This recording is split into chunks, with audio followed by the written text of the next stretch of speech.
Pam këtu edhe atmosferën e cila mbretëroi për ditët e tëra në Exit Festival dhe tani radha është për Sea Dance Festival, i cili u organizua në qytetin e Budvës për herë të parë me disa parregullsi të vogla, por të cilat kaluan lehtë. Edhe këtu ishin të pranishëm afër 30.000 njerëz. Se si shkoi ndaja këtu e ndjekim bashkë materialin e përgatitur nga kolegja jon Irma Gjema. Storia e kaluar ju solli gjithçka rreth Exit Festivalit në Novi Sad.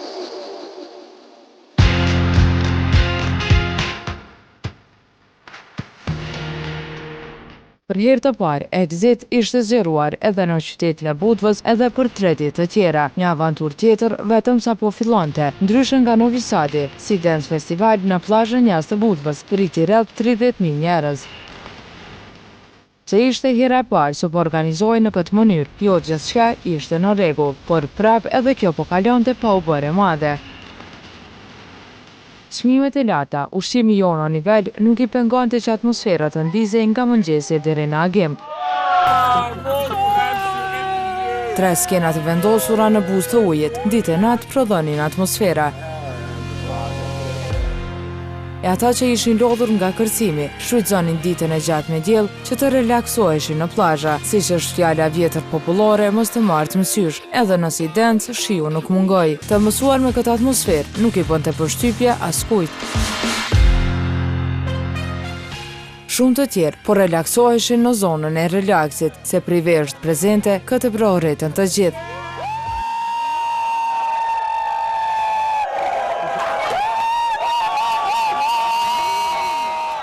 Knatësin nuk mundej t'i ndalonte askush, e sidomos kur erdhi koha për të filluar elektrizimi në skenën kryesore. Jamiroquai ishte bendi kryesor në Sea Dance. Duke ringjallur përsëri atmosferën e Exit, Jamiroquai shënoi historinë e saj në Sea Dance. Kërcimet e vallëzimet nuk u ndalën deri në mëngjesin e ditës tjetër. Mark Knight u kujdes për të mbajtur në nivel atmosferën në skenat e plazhës për të gjithë ata që kishin ende fuqi.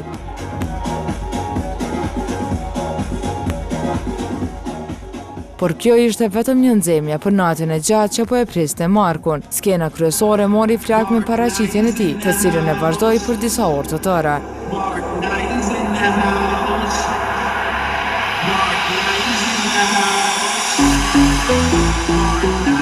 E kjo atmosferë nuk ndalej as gjatë ditës në rrugët e kampit.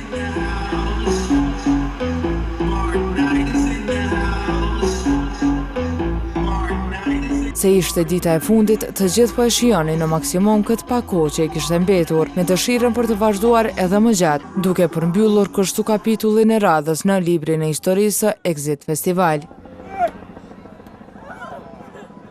Ky udhëtim u sponsorua nga A&V Runners dhe Aliako.